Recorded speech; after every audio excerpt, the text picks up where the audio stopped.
الله فلا مضل له ومن يضلل فلا هادي له وأشهد أن لا إله إلا الله وحده لا شريك له وأشهد أن محمدًا عبده ورسوله أما بعد فإن خير الحديث كتاب الله وخير الهدي هدي محمد صلى الله عليه وسلم وشر الأمور محدثاتها وكل محدثة بدعة وكل بدعة ضلالة وكل ضلالة في النار.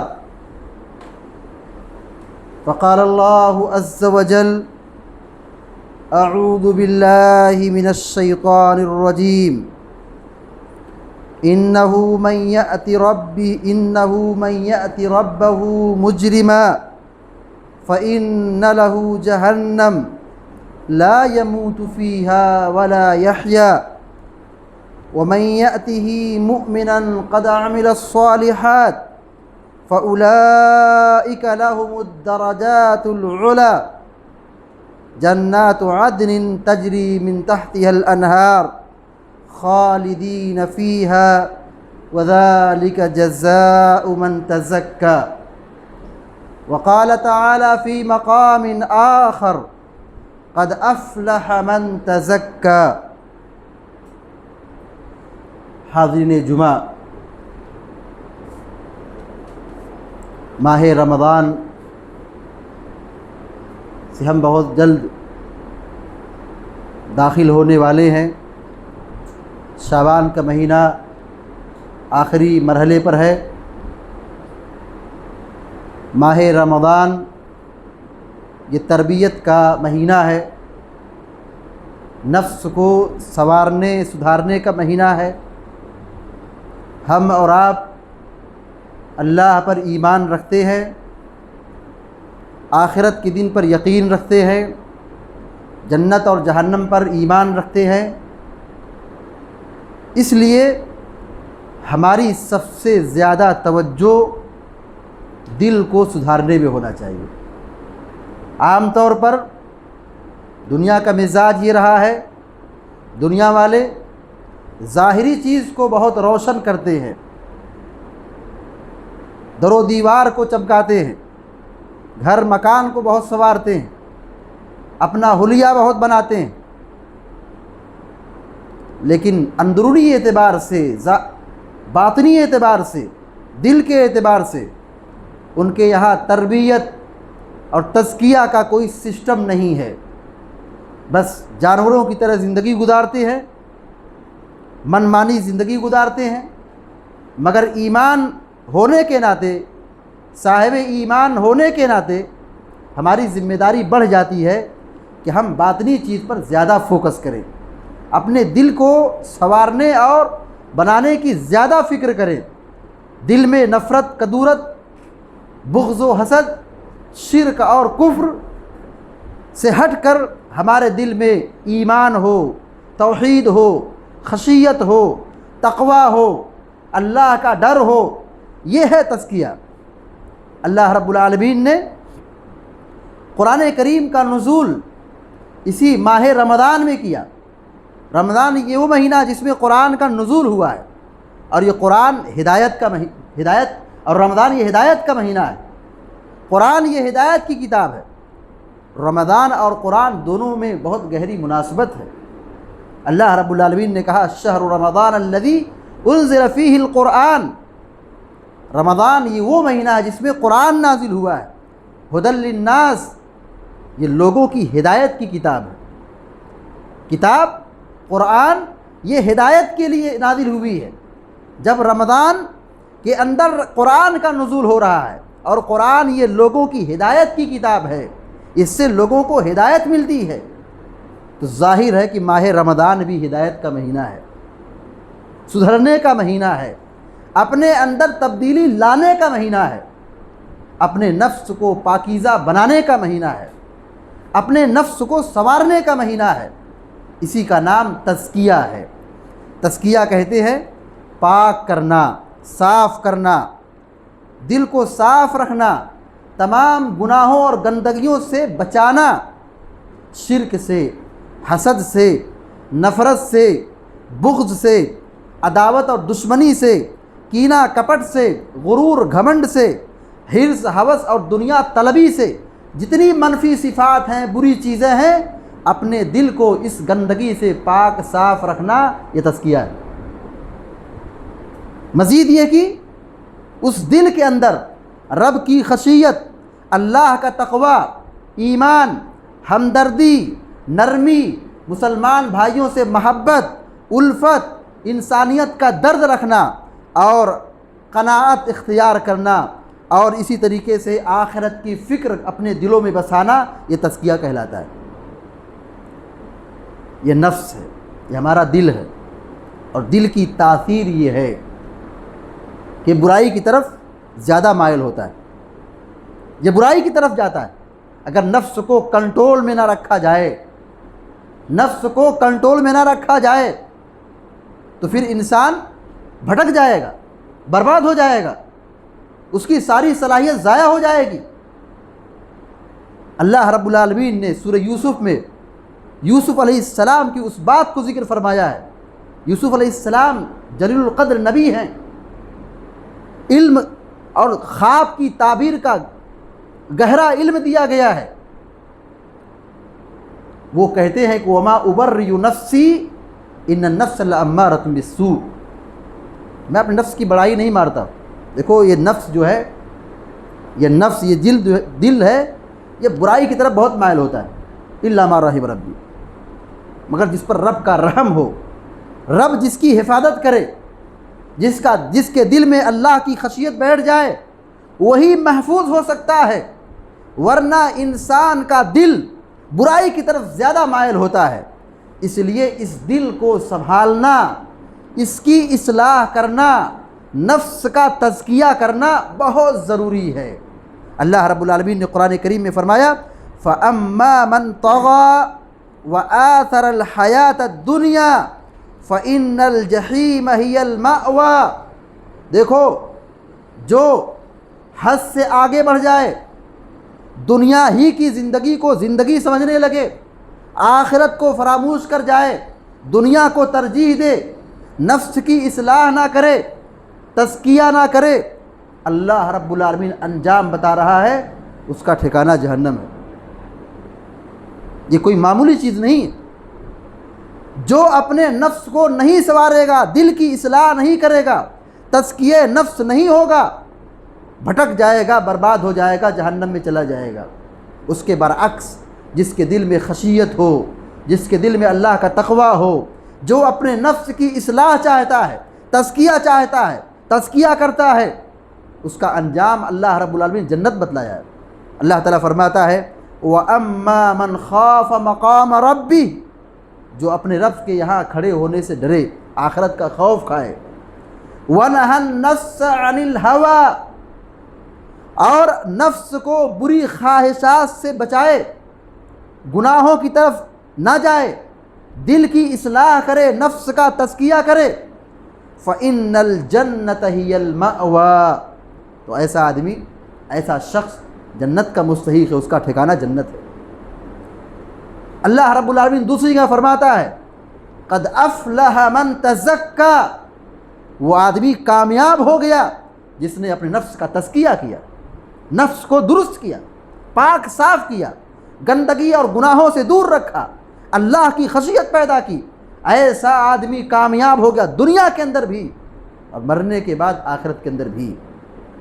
اللہ رب العالمین فرماتا ہے یوم لا ينفع مال ولا بنون الا من اتى اللہ بقلب سلیم، قیامت کے دن نہ مال کام آئے گا، نہ یہ اولاد کام آئے گی، مال و دولت قیامت کے دن فائدہ نہیں پہنچائے گی، وہی آدمی کامیاب ہوگا، جہنم کی آگ سے محفوظ ہوگا، اللہ رب العالمین کے یہاں کامیاب ہوگا، جو اللہ رب العالمین کے دربار میں قلب سلیم لے کر کے آئے۔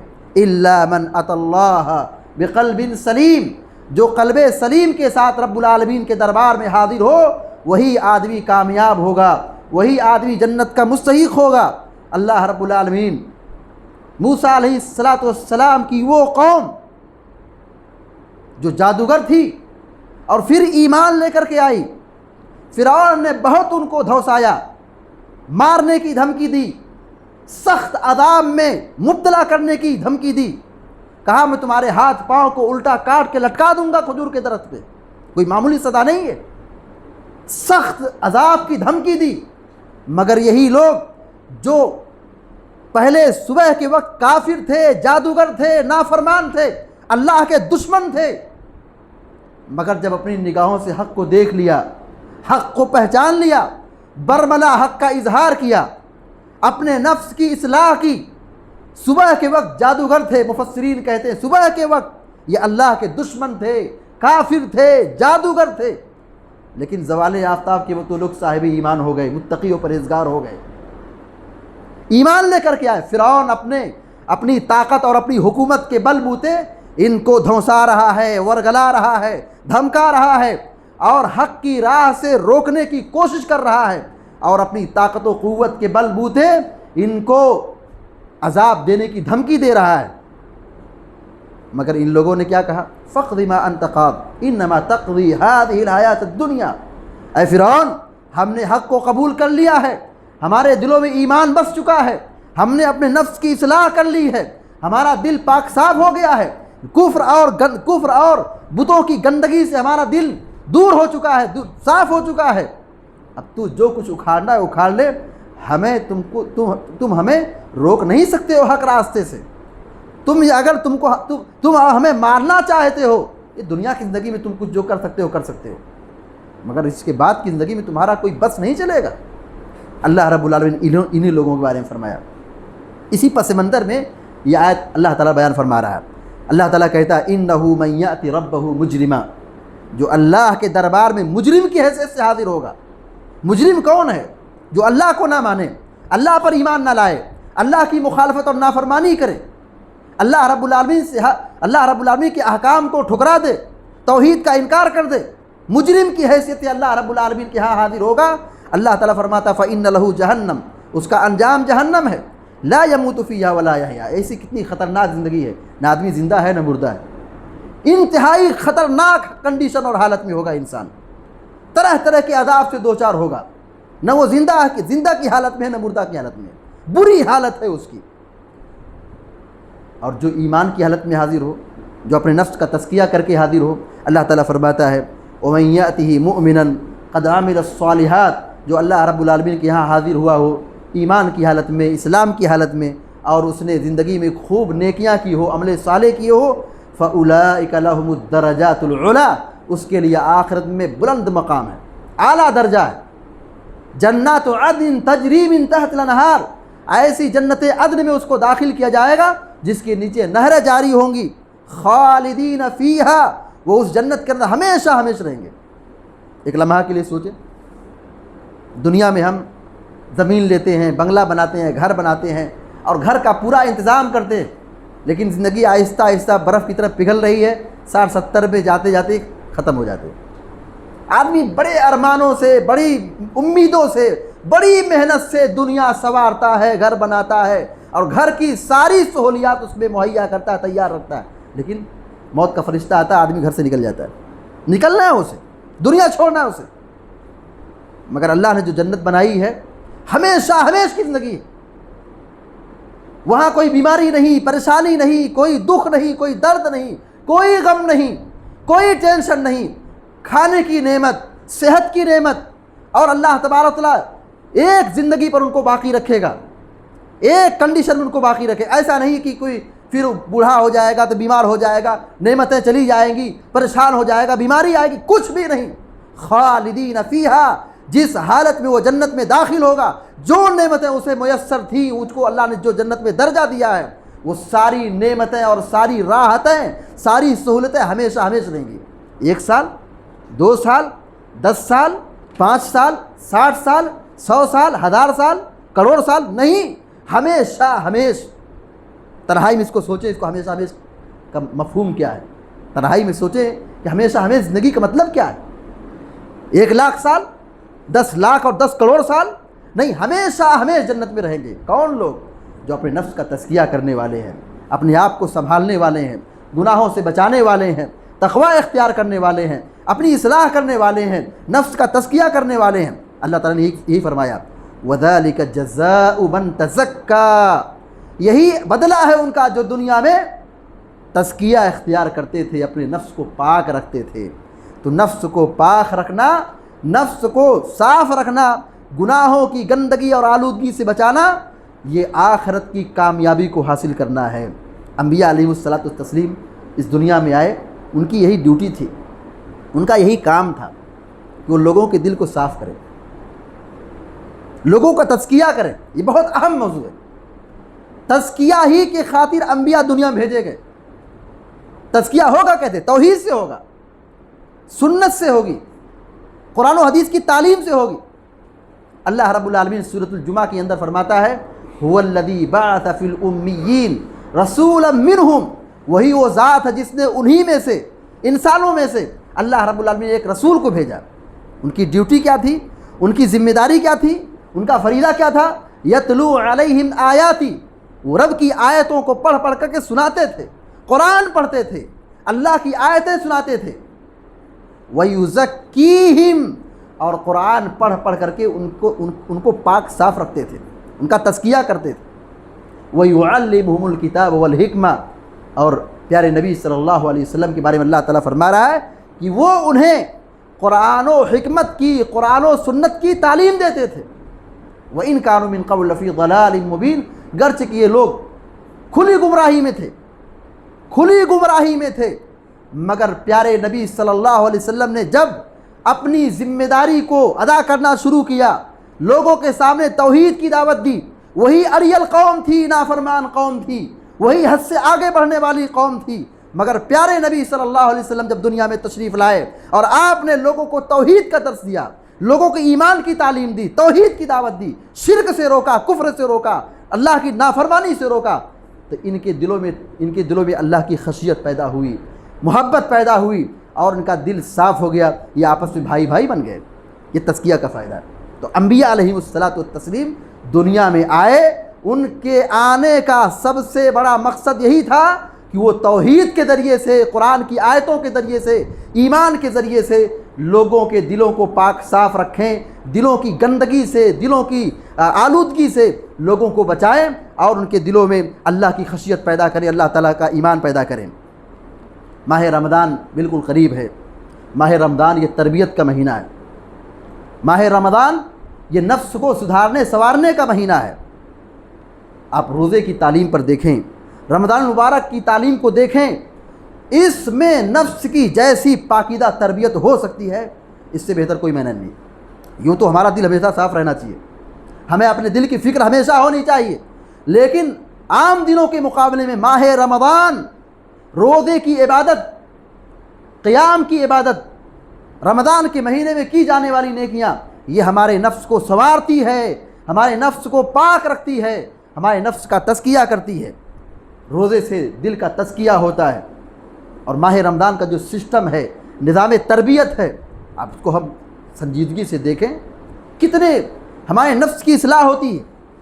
اللہ کے نبی صلی اللہ علیہ وسلم نے فرمایا یا باغی الخیر اقبل۔ رمضان کی ہر رات میں ایک فرشتہ اعلان کرتا ہے کہ اے نیکی کے چاہنے والے آگے بڑھو، نیکی کے طلبگار آگے بڑھو، سبقت کرو، نیکی کے کام خوب کرو۔ وَيَا بَاغِيَ الشَّرِّ اقصر، اے گنہگار، گناہ کی طرف بھاگنے والے، گناہ کی طرف جانے والے، اب تو ٹھہر جا، اقصر، رک جا، گناہ چھوڑ دے۔ رمضان کی ہر رات میں فرشتہ اعلان کرتا ہے اے نیکی کے چاہنے والے آگے بڑھو، اے برائی کرنے والے گناہ سے رک جاؤ۔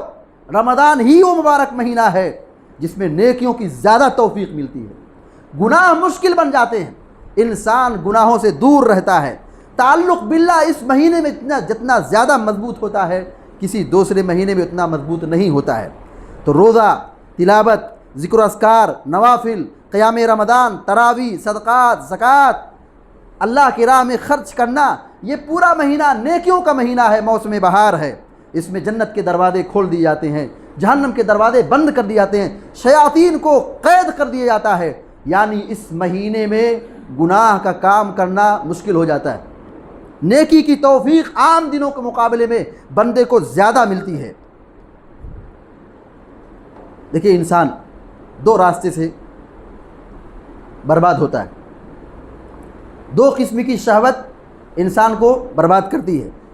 شیطان یہاں پہ زیادہ حاوی ہوتا ہے، ایک ہے شہوت بطن اور دوسری ہے شہوت فرج۔ شہوت بطن کیا ہے؟ پیٹ کی شہوت، کھانے پینے کی شہوت۔ آدمی عام دنوں میں خوب کھاتا ہے، کوئی کنٹرول نہیں ہے، مگر ماہ رمضان کیسے تربیت کر رہا ہے، کیسے لوگوں کے دلوں کا تزکیہ کرتا ہے۔ حلال چیزوں پر روک دیا، طلوع فجر سے غروب آفتاب تک نہیں کھا سکتے۔ اب یہ ہمیں بھوکا رہنا ہے، پیاسا رہنا ہے، یہ ہمارے پیٹ کو کنٹرول کرتا ہے۔